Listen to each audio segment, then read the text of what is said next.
cinéma. Soyez les bienvenus dans cette salle à la salle Citabella pour la deuxième session du Ciné Club Nka, où nous avons aujourd'hui eu envie de projeter l'un de nos films cultes, Munamoto, et nous avons la chance d'avoir avec nous le père du cinéma, le père de Munamoto, qui a accepté de venir passer la soirée avec nous. Alors je voudrais vous demander d'acclamer très très fortement Papa Dikongue Pipa. Soyez le bienvenu. Viens, welcome. Viens, welcome. Il est là et je suis encore très émue de savoir qu'il a pu quitter Douala pour nous rejoindre aujourd'hui.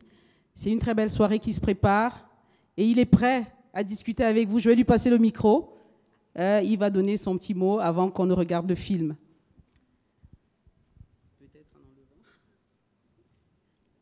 Bonsoir. Je voudrais vous remercier pour deux choses. Ce film est fait pour les femmes. Soyez fiers, les femmes africaines, soyez fiers. Si j'ai fait ce film, c'est parce que la femme africaine est responsable. Le monde entier ne le savait pas. C'est pourquoi j'ai fait ce film, pour lui rendre hommage. Vous allez voir, si je me suis trompé, vous me direz que je me suis trompé. Mais on ne présente pas un film. Nous allons en parler après avec vos questions. Merci. Merci beaucoup. On ne va donc plus perdre de temps.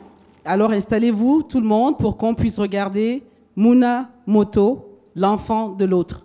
Bon visionnage. Bois.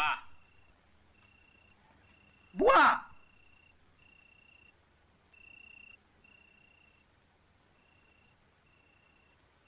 Donne à qui de droit?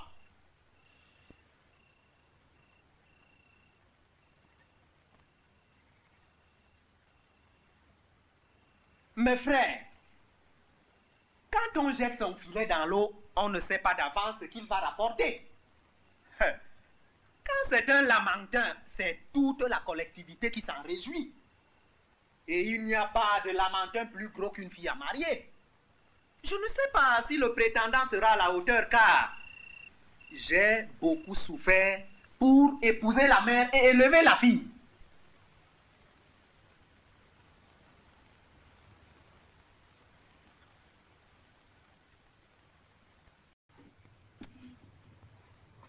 À boire. Vous m'entendez-vous là? Je dis à boire.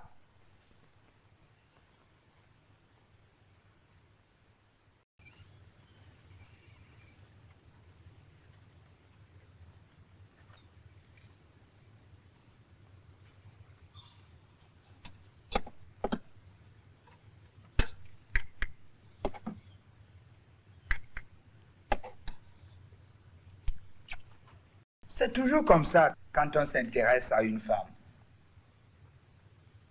Regarde les miennes. Je me suis fatigué pour elles. Dépenser mon argent pour les épouser. Et pour quel résultat? Elles ne sont même pas capables de me donner satisfaction. J'ai 4 femmes. 4 femmes sans un seul enfant.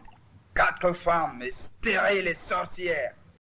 Monsieur Dikongue Pipa, le réalisateur, le scénariste de Munamoto, que vous venez de regarder. Encore une fois, applaudissons pour lui, pour ce film culte.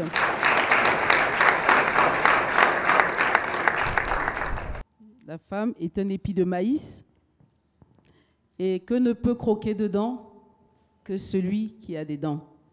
Moi, j'ai gardé ça.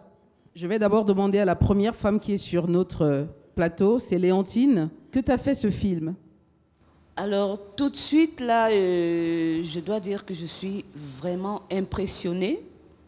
Impressionnée par la richesse culturelle qui se retrouve dans ce film. Il y a tellement d'éléments culturels de notre culture africaine, camerounaise. Alors, il y a une belle brochette de thèmes et de sous-thèmes.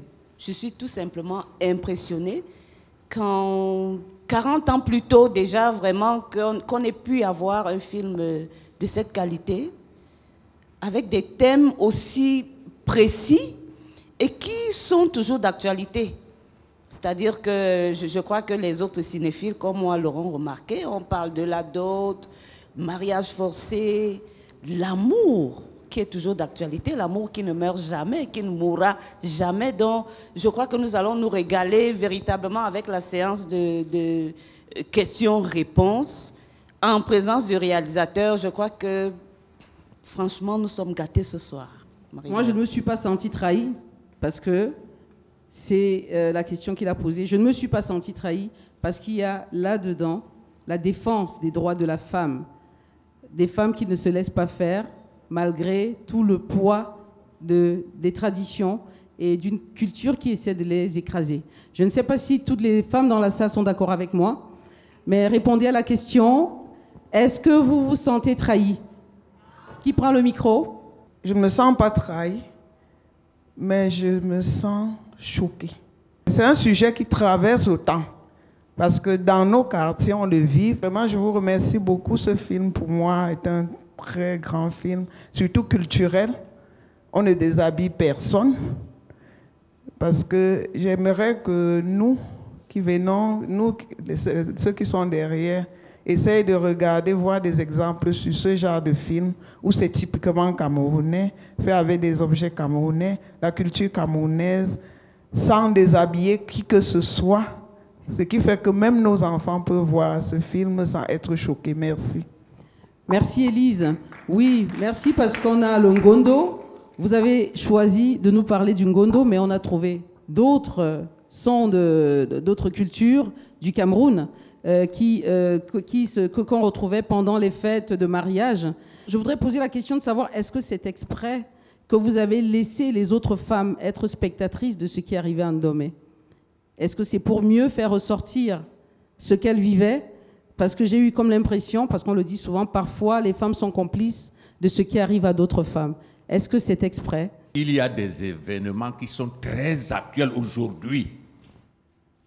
Si vous connaissez votre histoire, l'histoire contemporaine de ce pays, si vous comprenez, vous me comprenez, si vous entendez ma voix, vous me comprenez. Quelqu'un a dit, on ne peut pas être chef qui veut, mais c'est qui peut. Merci. Merci. Oui, donc si je vais vous passer la parole. Tu voulais dire quelque chose? Oui, je voulais dire que la femme est véritablement au centre de ce film. Et à l'entame, je vais dire de manière informelle, lorsqu'on discutait un peu avec le réalisateur, il disait, ce film, il est fait pour la femme. Il faudrait que la femme se sente interpellée. Je crois qu'il y a tellement de facettes, il y a tellement de personnages. Ndomé, c'est la mère, c'est la fille, c'est la fiancée.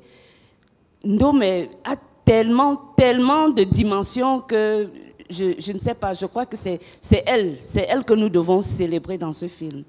Donc, je citerai quand même les coépouses, hein, les femmes de l'oncle. L'oncle qui a 4 femmes. Alors, moi je crois qu'il faut quand même saluer la fidélité de ces femmes. Fidélité, pourquoi? Parce que moi je me rends compte que c'est l'oncle qui est stérile dans tout cela. Parce que vous ne pouvez pas avoir 4 femmes et aucune n'est productive, comme il le dit lui-même. Alors, et ces femmes sont fidèles, pourquoi? Parce qu'elles n'arrivent pas à faire d'enfants dehors, contexte camerounais, on se comprend. C'est-à-dire que l'oncle est stérile. Il ne veut pas l'admettre, c'est un point de vue vraiment machiste. Voilà pourquoi il est en train de stigmatiser ces femmes, il les insulte, il les rabaisse. Mais ces femmes, vraiment, moi je me dis, malgré le fait qu'on en ait attrapé une avec quelqu'un dans les bois, ces femmes sont fidèles parce que personne ne lui a fait un bébé dans le dos. Ben oui, et je pense que c'est encore plus grand lorsque c'est un homme qui nous dépeint une société machiste, la nôtre comme étant une société machiste. Je l'ai ressenti également. Je vais passer la parole à ceux qui sont dans la salle. On a la chance d'avoir M. Dikongé Pipa. Vraiment, profitez-en, tirez tout ce que vous voulez de lui. Il a dit qu'il est là pour ça. Alors, quelqu'un qui veut prendre la parole tout de suite? Oui, le monsieur au chapeau blanc, au bonnet blanc. Dans le film, il y a la femme et la femme de la famille. À tout moment, c'est une constance. Il y a un peu d'individualisme. Même l'oncle qu'on pense, mon jeune voisin pense dérangeant, vous voyez bien qu'il discute de chausser le bébé de son neveu. Il change brutalement, il bat même la femme déjà plus d'une fois. Il discute, fait la discipline de la femme de son neveu. Mais, Il fait ce qu'on dit, on change un garçon pour prendre une fille. Vous avez vu l'acteur, dans son individualisme, abat un très grand arbre tout seul. Ça développe l'individualisme. Quand il dit qu'il sort du village, il ne reviendra plus. Il n'a touché son oncle, il n'a pas enfreint la tradition. Vraiment qu'on prenne l'exemple, que ce film soit revu en entière, comme le père l'a dit. Donc, merci. Je ne sais pas de quelle religion vous êtes. Moi, je suis chrétien. Vous savez, Dieu, ou qu'on l'appelle Allah, ou qu'on l'appelle d'autres noms, il est le Père. Il est le Père et il est tellement jaloux de sa place qu'il a dit, tu n'auras pas un autre Dieu que moi, parmi les commandements. Tu n'auras pas un autre Dieu que moi. Voilà, je vais prendre une autre question. Un jeune homme, oui, vous avec le t-shirt bleu. La qualité est superbe. Je découvre beaucoup de choses dans ce film, notamment la culture Douala. Et j'ai justement deux questions concernant la culture Douala. À l'entame du film, on voit les dignitaires, je vais dire les notables, se transmettre un palmier. J'aimerais bien savoir quelle est la symbolique de ces palmiers, pourquoi est-ce qu'ils se transmettent ce palmier-là. Et aussi au moment où le papa est en train de lui parler en songe. L'échange du masque et du chien, qu'est-ce que ça représente? Comme vous avez évoqué le symbolisme, je crois que vous connaissez la valeur du symbole ou la signification du symbole. Un premier symbole est tué par le second. Le deuxième symbole efface le premier. Les deux symboles ne peuvent pas vivre ensemble. Alors, il faut faire attention avec le symbolisme. Je vais passer la parole à quelqu'un de ce côté. Oui, Françoise et Long. J'ai envie de dire, j'ai deux choses. La première chose, c'est quand on est face à un classique, il faut vraiment qu'on respecte le classique en ne le comparant pas avec les films qu'on fait de nos jours. Voilà. C'est une première chose. C'est un classique. On ne va pas dire le classique, bon, par rapport au film d'aujourd'hui. Non, non, non. Ça, pour moi, c'est un manque de respect. Voilà, première chose. La deuxième chose, c'est dans le film, on voit des personnages qui parlent plusieurs langues à l'intérieur du film. Et il n'y a absolument aucun sous-titre. Et sur le coup, je me suis posé la question, parce que ce n'est pas la première fois que je vois le film, mais je me rends compte qu'on n'a pas besoin de ces sous-titres pour comprendre de quoi il s'agit. En tout cas, je n'en ai pas eu besoin. Mais je veux quand même demander à M. Pipa si, quand il faisait son film, il savait d'emblée que là, peu importe dans quel pays il diffuserait ce film, les langues, nos langues vernaculaires là, resteraient telles qu'elles sont, Ou est-ce que c'est à force de le projeter et de se rendre compte que ça n'empêchait pas la compréhension du film, qu'il s'est rendu compte que toutes ces parties-là n'en avaient pas besoin? C'est une question essentielle. La communication. Vous savez, le film est parlant moins. On n'a pas besoin de sous-titres. C'est le film qui a été diffusé dans le monde entier. Plus de 100 pays ont obtenu l'autorisation de montrer ce film.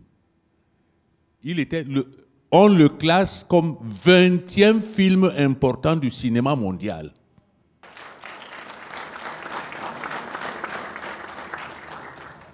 Mais je n'ai pas par hasard.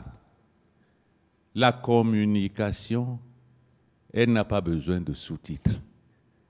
Les images, le cinéma, ce n'est pas seulement l'image que vous voyez, mais c'est seulement la profondeur aussi, le plan de la caméra, la grosseur du plan, tout ça c'est le cinéma. Mais vous avez dit dans une interview que le cinéma, vous l'avez appris grâce à un musicien, Nélé Eyoume Emmanuel, qui vous racontait beaucoup d'histoires. Peut-être que vous pouvez nous en dire un peu plus pour qu'aujourd'hui nous comprenions que pour pouvoir faire un aussi beau film, il faut des histoires. Nélé Eyoume Emmanuel, c'est qui? Vous avez entendu sa chanson dans le film. C'est le créateur, le groupe de chanteurs qu'on appelait Negro Style. Celui qui a chanté la chanson Festival. Et c'est lui qui m'a formé. Parce qu'un scénario, quand moi je suis arrivé aux États-Unis en 1971, ma première conférence, c'était sur le griot. J'ai donné à Harvard, à l'université d'Harvard, la conférence sur le griot.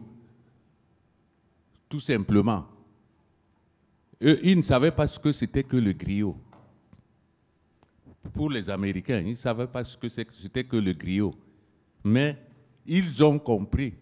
Parce que l'histoire repose sur les personnages.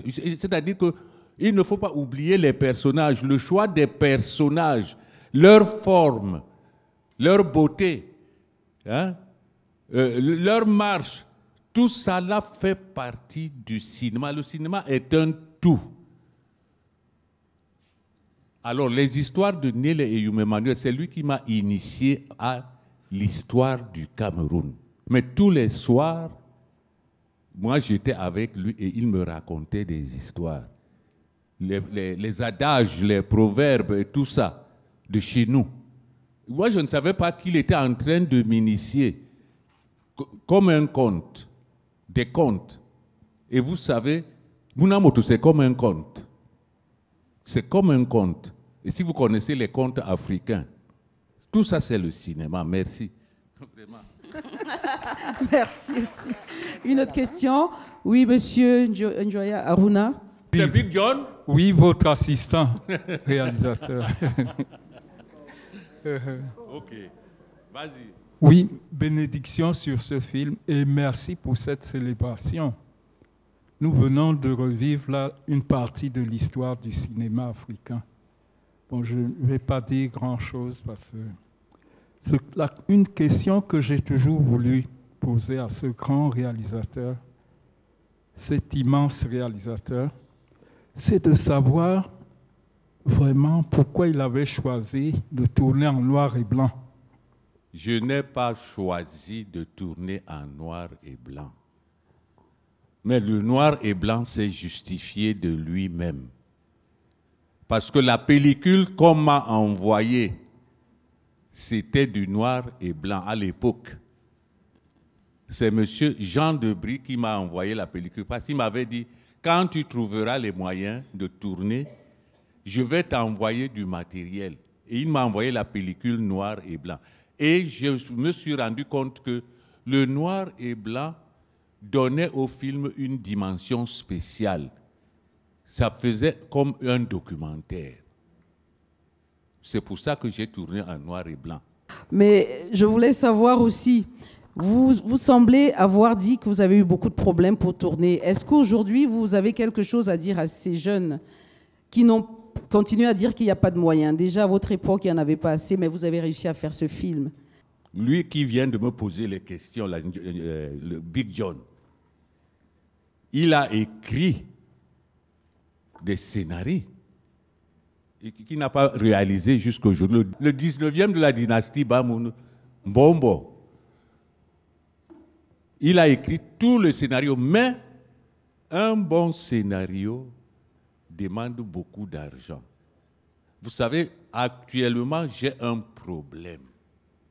Je voudrais faire un film qui s'intitule « Sur les chemins de Boumiébel ». Si je dis « Sur les chemins de Boumiébel », pour les Africains, les Camerounais, vous me comprenez. Le film sur un personnage qui est mort pour nous tous, Camerounais. Il est mort pour nous, Oumiobe. Je me dois de faire un film. Aidez-moi s'il vous plaît, à faire ce film. Parce que ce monsieur est mort pour le Cameroun. Il s'est sacrifié pour le Cameroun. Merci.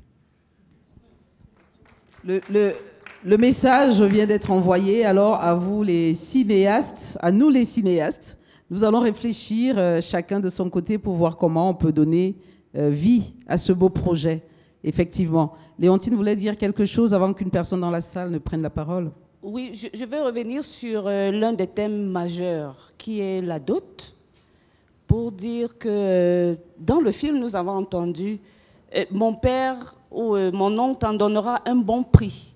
Alors, la femme est présentée ici comme une marchandise. Vous avez d'ailleurs vu l'oncle qui palpait, qui testait, qui vraiment voulait s'assurer de la bonne qualité de la marchandise qui allait rentrer dans sa maison.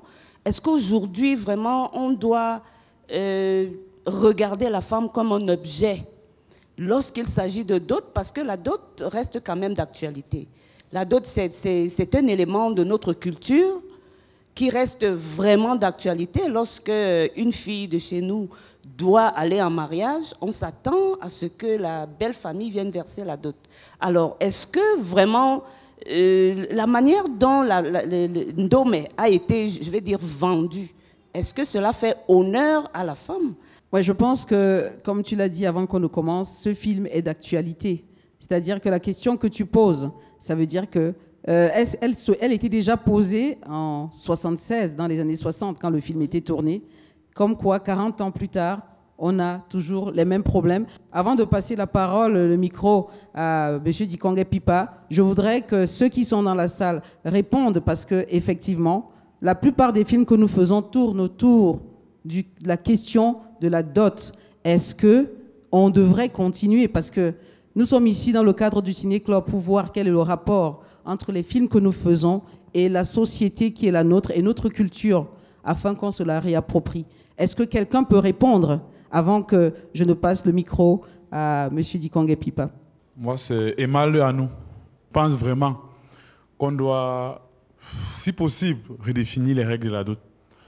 Parce que je ne pense pas que nos parents, bien avant, avaient le même esprit de la dot qu'on a aujourd'hui. Aujourd'hui, c'est plus du marchandage. Et je pense que la dot, bon, est plus souvent une entrave à l'amour qu'autre chose. Bon, aujourd'hui encore, je m'informais et j'ai vu au Gabon, sur la page Afrique Informe, que dorénavant, lors du divorce, la belle famille doit rembourser la dot. Ça, c'est où ça, au Gabon? Au Gabon. C'est là pour sa réflexion. Est-ce que les belles familles vont encore côté les hommes, côté les filles, comme elles le font actuellement? Parce que certaines filles n'aiment pas, par exemple, un homme, mais comme elles savent qu'ils ont des moyens, elles prennent la dot, 3 mois plus tard, elles divorcent. Je pense que la dot est plus, c'est vrai que ça fait partie de nos facteurs culturels, mais c'est plus péjoratif actuellement. On doit revoir les règles. C'est négatif, mais je voudrais quand même donner, c'est à toute proportion gardée. Je pense que au Cameroun, nous avons des régions où la dot est plus légère que dans d'autres. Est-ce qu'à un moment, on ne pourrait pas penser qu'on devrait faire comme ailleurs? Dans le nord-ouest, par exemple, la dot est un symbole. C'est symbolique parce que justement, les parents disent, si tu vas là où tu vas et qu'on te fait souffrir, tu reviens. Et je crois que ça rejoint un peu ce qui est en train d'être fait au Gabon. On ne voudrait pas être tributaire de ce qui pourrait arriver à votre fille qui se retrouve prisonnière parce qu'on a donné la dot. Mais on a encore des régions au Cameroun où la dot est vraiment très lourde. Est-ce qu'il ne faudrait pas à un moment essayer de faire comme ailleurs? Je ne sais pas, qu'est-ce qui bloque? Papa Dikongé. Moi, je voudrais répéter une chose, qu'il ne faut pas mélanger les choses. Est-ce que vous savez qu'il y a la dot chez les Européens? Les Européens aussi pratiquent la dot. Chez nous, la dot est symbolique. Mais la dot, c'est l'échange de deux pratiques. Parce qu'il y a la dot et la contre-dot. La fille le dit elle-même.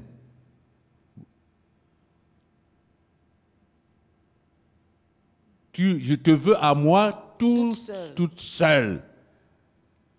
Toute seule. Si je t'apprenais que le poisson là et ces 2 bâtons de manioc, je les ai volés à ma mère. Est-ce que le vol est encouragé? Non. Mais par amour, c'est-à-dire qu'il y a un sacrifice. La femme n'est pas une marchandise. Et elle le dit elle-même. Je suis fière que tu souffres pour moi. C'est l'honneur de la femme qu'elle soit dotée. Mais ce n'est pas l'honneur de la femme qu'elle soit dotée dans n'importe quelle condition. Voilà ce que nous combattons. Merci. Merci. Une autre question? Oui, Madame Douala Toto. Bonsoir. C'est avec beaucoup d'émotion que j'ai encore revu ce film tout à l'heure. Je fréquentais déjà les salles de cinéma et quand Papa Dikongé tournait, j'étais toujours là à côté, je guettais. Mais je peux vous avouer que c'est aujourd'hui que je comprends vraiment ce film. Parce que tout ce que nous prenons aujourd'hui, le vivre ensemble, la dot, les violences faites aux femmes, le multiculturalisme, tout y est. Ça, c'est mon père. C'est lui qui me donne l'occasion pour la première fois de jouer dans un film, plus particulièrement son film « Histoire drôle et drôle de gens ». Merci, papa. Merci, merci Douala Toto. Je vais en profiter, si vous me donnez 2 petites minutes, de raconter qui est Papa Dikongé, pour ceux qui ne connaissent pas. Monsieur Dikongé Pipa est né donc en 1940 à Douala et c'est l'un des plus illustres réalisateurs africains. Après avoir étudié au Conservatoire libre du cinéma français de 1962 à 1964, il s'est essayé d'abord à quelques courts-métrages avant de réaliser des œuvres qui marqueront le 7e art africain, notamment notre célèbre Munamoto, que vous gagnerez à revoir, à voir et à revoir, comme elle a dit tout à l'heure, qui a eu les talons d'or du film africain en 1976, le prix de la liberté qu'il a tourné en 1970, 1978, Badiaga en 1987, et au total, on lui compte 7 longs métrages. Également, il est dramaturge et auteur de théâtre. Il a mis en scène une trentaine de pièces, et il y en a d'autres, Monsieur Dikongé Pipa, vraiment, nous sommes très, très heureux de vous avoir. C'était juste pour que vous sachiez qui vous avez devant vous et que vous continuez à poser vos questions. Je vais passer la parole à quelqu'un d'autre qui a la main levée. Voilà, une jeune dame, Mbotni, voilà. Good evening, everyone. Good evening. Congratulations to Papa Dikongé. Congratulations for all the achievements. I really appreciate the scenery. The movie was in black and white, which gives it a special tone, makes it more original. And I appreciate the scenery, I appreciate the music and the background. It really brings out our culture. I appreciate the fact that the language, our local language, our native languages are spoken in the film. I think in our culture, bride price is more symbolic. And if you even notice in the movie, the mother of Dome, in the beginning, she wasn't really in agreement, you see, but her husband had to intimidate and bully her. But you would notice that when the uncle came and gave all the material good, there was a remarkable change in attitude. So I think it's also a consequence of poverty. The other side is also an abuse of power, because at the end of the movie, I was so depressed when the main actor was going to jail. Wow. A lot, many things. Thanks. I'm not speaking English. J'ai pris la décision de ne pas parler deux langues coloniales. Ça, c'est ma décision personnelle. C'est pourquoi je ne parle pas anglais. Alors, merci, mais excusez-moi, je ne parle pas anglais. Oui, la jeune dame derrière, les femmes, hein, allez-y, dites des choses. Moi, Bonsoir. C'est Ngondi Annick-Laure. C'est un film que je vois pour la deuxième fois et vraiment, c'est un très beau film. Ma question, j'aimerais savoir si le jeu d'acteur à cette époque était déjà développé, si les acteurs c'était des professionnels ou bien c'était des personnes qu'on a choisies comme ça. C'est ça ma question, merci. Le jeu d'acteur était déjà développé. Je vais vous donner un exemple. Ngando était un petit voyou, un petit, mais grand, puisqu'il était fort. Mais je lui ai dit, avec le théâtre, nous pouvons ne plus demander 25 francs de beignets à nos parents. Faisons le théâtre, viens avec moi. Il m'a écouté. Et il était un très bon acteur. Tout ce que vous avez vu là, tous ces acteurs, ils font partie de l'avant-garde africaine. Je les ai formés personnellement. Comme quoi, oui, les jeux des acteurs, il faut se former. C'est pas des acteurs, même si c'est des acteurs qu'on prend dans la rue, il faut la formation. D'où le rendu que nous avons. Je me nomme Bob Daeli. J'aimerais savoir comment vous faites, comment vous avez fait pour dompter un tel public. Est-ce que, et c'est la première question, et la deuxième question, c'est de savoir si aujourd'hui c'est encore possible de mobiliser une telle foule pour faire un si grand projet. Merci.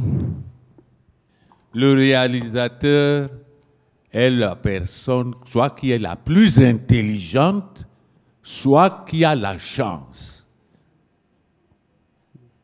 Les deux jouent. L'intelligence et surtout la chance. Vous savez, être un réalisateur, c'est savoir profiter de ce qui se passe.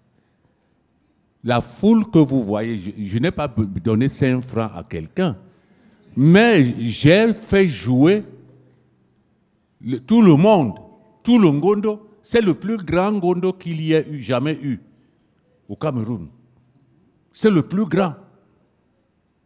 Toutes les danses qui étaient là, c'est en direct. Les Bamileke, les Ewondo, tout ce que vous voulez.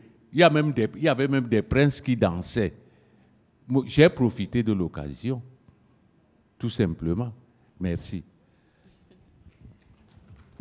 Moi, je voudrais poser une question quand même la musique dans ce film raconte des moments où on a des tensions. Vous avez une musique qui nous poignarde pratiquement. Est-ce que vous pouvez nous en dire quelque chose? Parce que le ciné-club, c'est pour ceux qui veulent aussi apprendre. Comment on fait pour trouver la musique qui raconte l'histoire qu'on a envie de raconter? Comment on s'inspire? Dikonge Pipa, quand j'écris un scénario, je compose d'abord la musique. C'est à partir de la musique que le scénario arrive de lui-même.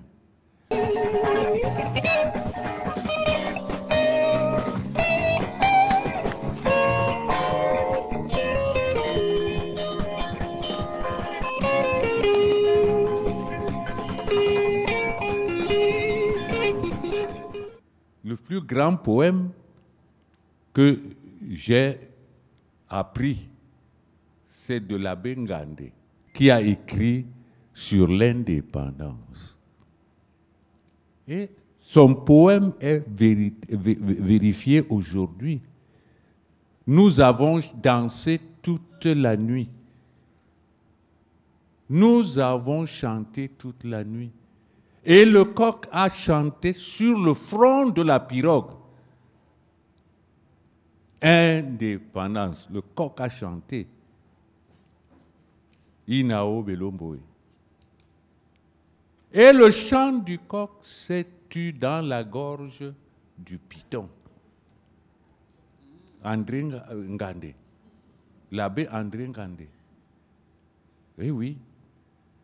C'est pourquoi un artiste, il doit être pluriel. Il doit tout connaître, en fait. Avoir la chance de maîtriser tout. Merci. Il faut se cultiver, être toujours très cultivé pour pouvoir faire et le cinéma et autre chose. Je crois que il faut même vivre culture. Et c'est pour ça que nous sommes là. Léontine, tu voulais dire quelque chose? Oui, je reviens sur deux faits de notre culture qui m'ont marqué dans ce film. Le premier, c'est la figure du père. C'est-à-dire que le père qui incarne l'autorité au sein de la famille. Lorsque le père a parlé, en fait, c'est lui qui met un terme à toute discussion. On ne discute pas la parole du père. Je crois qu'en Afrique, nous avons aujourd'hui, nos enfants ont tendance à discuter avec nous, les parents. C'est dommage. J'aimerais que beaucoup de jeunes regardent ce film en se disant « Aïe, mais on ne discutait pas avec le père avant ». Parce que le père, c'est véritablement la figure de proue de la famille. Le deuxième fait majeur, culturel, c'est le problème de la descendance. En Afrique, on n'est jamais véritablement stérile. On est toujours parent, on est toujours père. Et vous voyez comment tout le village sait très bien que l'enfant que Ndome porte, ou bien l'enfant qu'elle a accouché, est de Ngando. Mais quand même, l'oncle réussit quand même à imposer son autorité, c'est-à-dire que c'est lui le parent de l'enfant, même s'il n'en est pas le géniteur. Et ça, Ngando ne le lui conteste pas. Ngando reconnaît la place qu'il a auprès de son oncle, et l'oncle a tout fait pour avoir cet enfant, il a fini par l'avoir. La société africaine, en quelque sorte, se retrouve vraiment là-dedans, parce qu'il est difficile en Afrique de dire qu'on est stérile. Moi, je crois que le réalisateur il a bien traité cette question de la descendance. Merci. Et la stérilité est toujours du fait de la femme. Je crois que, comme le père l'a dit, je défends les femmes. Il faut que les femmes apprennent à ne pas accepter que c'est elles seules qui sont en faute lorsqu'il n'y a pas d'enfant. Et moi, j'en profite pour demander au père, à 20 ans, un peu plus, vous avez écrit cette histoire forte. Aujourd'hui, les jeunes de 20 ans, il y en a qui n'osent peut-être pas, mais qui ont peut-être des choses à raconter, mais qui ne savent peut-être pas qu'ils devraient le faire. Vous, à 20 ans, vous avez parlé comme si c'était aujourd'hui, d'où l'actualité de ce film. Comment ça se fait qu'un jeune homme de 20 ans et un peu plus, à cette période, pouvait écrire aussi profondément? Avez-vous traversé quelque chose? Je crois que je n'ai rien inventé. Il y a des lois dans le monde. Le monde, c'est l'éternel recommencement. Nous ne pouvons rien changer. Merci. Oui, Martial Ngueya. J'ai encore la chance de poser une question à Dikongé Pipa, et elle sera simple. Pourquoi on ne pouvait pas raconter cette histoire de manière linéaire? Vous savez, j'ai écrit l'histoire de Lumumba. Je n'ai jamais été au Zaïre. J'ai écrit l'histoire de Lumumba. Le jour où je vais publier mes œuvres, on me met en prison. Je me souviens, quand j'étais animateur au lycée de New Bell, de jeunes filles de New Bell, j'ai appris au théâtre aux filles, parce que je les maquillais et consorts en garçons. Elles jouaient comme des garçons. Alors, je leur ai appris la vérité de ce pays. Là-dedans, il y avait une réplique. Toute jeunesse qui ne croit pas en son pouvoir révolutionnaire est une génération perdue. Il y a au fond Mégane, Mégane, oui, à vous le micro. Bonsoir. Après là, voilà. Oui, bonsoir. Donc, je voulais tout simplement féliciter le Ciné Club K pour l'initiative déjà de réunir en fait deux générations différentes. Parce que je pense que non seulement ça permet aux jeunes cinéastes d'avoir des idées, de se construire, on va dire, mais aussi ça sert de passerelle pour certains sujets qui sont assez tabous à cette époque, comme la dot, comme la stérilité, enfin des choses comme ça. Ça permet aux jeunes de s'exprimer sur des sujets qui n'ont pas d'habitude de s'exprimer avec des personnes, on va dire des vétérans comme vous. Et ça, on apprend en fait. Donc je voulais juste féliciter ce ciné-club pour l'initiative. Merci, j'espère que nous aurons suffisamment de fidèles pour que, à tous les coups, on soit content de continuer, parce que c'est pas toujours évident de remplir une salle. Mais merci à vous tous d'être là aussi. Voilà la jeune dame qui est là. Bonsoir, moi c'est Marceline Bogo. Donc j'ai eu l'occasion de communiquer plusieurs fois son film Munamoto en tant que stagiaire à la CATV. Je crois que c'était en 2010-2011. Donc je voulais juste féliciter et vous dire merci. Soyez toujours là. Oui, il y a quelqu'un, Stéphane, oui. Bonsoir à tous. Oui, bonsoir. Je voulais vraiment poser une question à Papa Dikongé, parce qu'après avoir suivi le film, bon, la fin du film de l'acteur, on voit que cet acteur a été traîné devant la justice. Bon, et je suis sûr qu'il a été emprisonné. Mais quel aurait été son sort après la prison? Voyant ce film avec cette fin pareille, je me dis que Papa Dikongé aurait peut-être pensé encore à faire la partie 2 de ce film, qu'on voit comment Gando a fait la prison et il a été libéré, soit il a récupéré sa famille, comme il voulait déjà quitter le village, voilà, il est allé maintenant résider pour continuer ses activités. Merci. C'est un happy end qu'on recherche. Le droit prononce la prison. Le droit ne fait pas la publicité de la libération. Le droit ne rend pas compte. Vous savez, et la qualité de ce film, c'est que le jugement, c'est écrit par les plus grands auteurs. Que vous soyez bon ou mauvais, le jugement populaire vous rendra blanc ou noir. Vous savez qui a écrit ça? Vous savez certainement. On espérait que vous alliez nous le dire. On apprend beaucoup ce soir, franchement. Merci pour autant d'érudition. Quelqu'un encore? Il y a des mains, voilà. Ma question, elle est très simple pour Papa Dikongé. J'aimerais savoir pourquoi avoir choisi une fin aussi dramatique pour la famille. Elle est simple, ma question. Bonsoir. Elle n'est pas simple, hein? Faut pas dire ça comme ça. C'est une question, je passe le micro. Ce n'est pas une fin tragique. Ce n'est pas une fin tragique. C'est une fin dramatique. Ngando n'est pas mort. Dans la tragédie, c'est la mort. C'est ça l'explication de la tragédie. Hein? Ça, c'est le drame. Le drame, la souffrance, c'est le drame. Donc, il n'y a pas eu de fin tragique. Et vous savez, Munamoto, pourquoi Ngando est parti en prison, en fait? Parce que la loi ne fait pas de sentiments. La loi veut des preuves. Bon, je rectifie, il a dit une fin dramatique. J'ai entendu tragique. Mais bon, vous avez quand même la réponse. Il faudrait déjà, la raison pour laquelle nous sommes là, que nous reprenions l'envie d'aller au cinéma et de remplir les salles. Déjà, celle-ci a mené il faudrait qu'elle soit pleine. Peut-être demain, nous en aurons une deuxième, et puis une troisième, et puis une quatrième. Merci. Oui, le monsieur en rasta. Ok, bonsoir à tous. Moi, c'est Ekom Mata Israël. Ce n'est pas une question que je veux poser, mais c'est plutôt une émotion de joie pour ce film que j'ai pu voir du début jusqu'à la fin.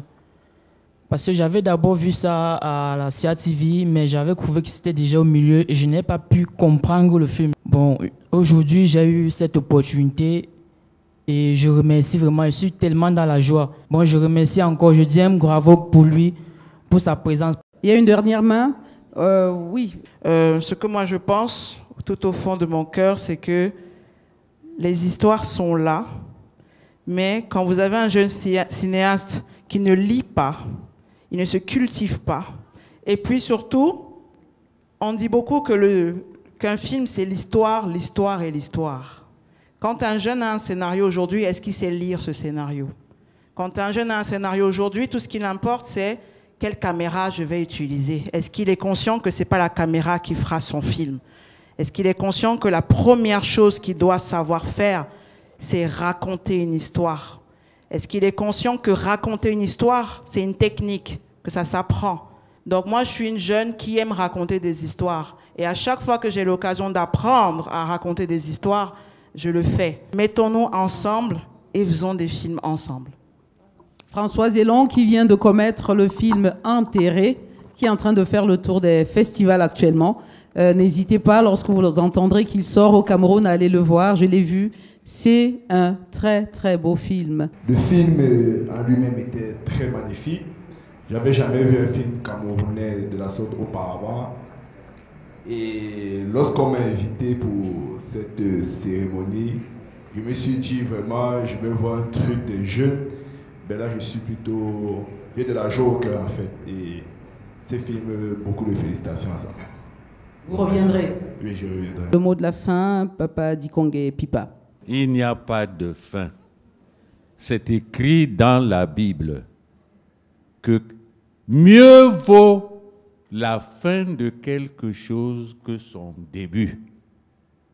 C'est pourquoi il n'y a pas de fin. Mais je remercie tout le monde qui est là et toutes les questions qui ont été posées, même celles qui ne regardaient pas le film. Mais je vous dis que toutes les questions sont bonnes à prendre. Elles sont bonnes à prendre. C'est ça qui montre l'engouement des gens pour quelque chose. Le cinéma camerounais, contrairement à ce qu'on pense, il est bon. Il est le meilleur d'Afrique. Il n'est pas mort. Seulement, l'ennemi, le premier ennemi du cinéaste camerounais, c'est le cinéaste camerounais. Sachez-le, il faut faire attention. Le pire ennemi du cinéaste camerounais, c'est le cinéaste camerounais. Je vais vous dire que, ou bien je vais vous apprendre que quand on votait à Genève pour le Grand Prix de FIFEF, il n'y avait qu'un seul Camerounais dans le jury. C'est lui qui a voté contre moi. Eh oui. Et quand les gens sont sortis, ils m'ont dit, mais qu'est-ce que vous avez entre vous, Camerounais? Pourquoi vous ne vous supportez pas? Donc, la solidarité, nous manquons de solidarité. Le jour où nous serons solidaires, nous allons voir le firmament briller. Merci.